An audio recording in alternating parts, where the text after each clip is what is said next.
Bismillahirrahmanirrahim. Ku izina rya Allah nyirimpuhwe nyirimbabazi.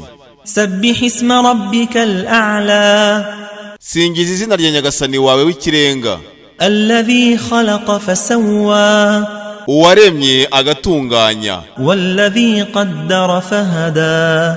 Uwagennye akanayobora. Walladhi akhrajal mar'a. Uwejeje ubwatsi.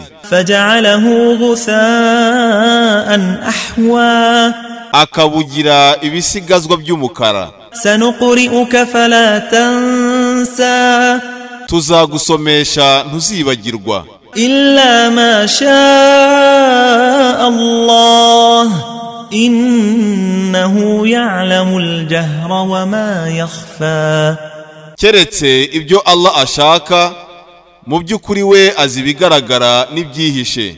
Wa nuyassiruka lil yusra. Tukorohereza kugera ku cyoroshye. Fadhakkir in nafa'ati dhikra. Ngaho ibutsa niba ukwibutsa kwagira akamaro. Sayadhakkaru man yakhsha. Utinya ni uzibuka.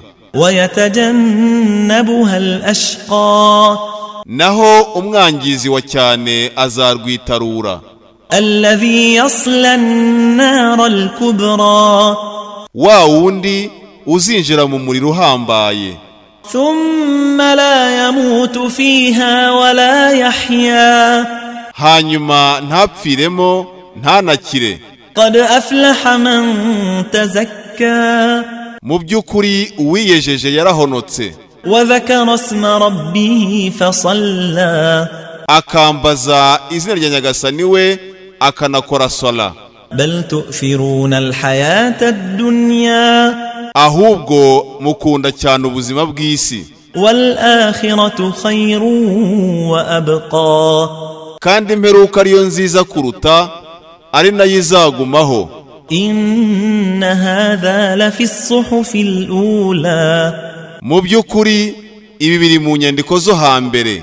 Suhufi Ibrahima wa Musa. Inyandiko za Ibrahimu na Musa.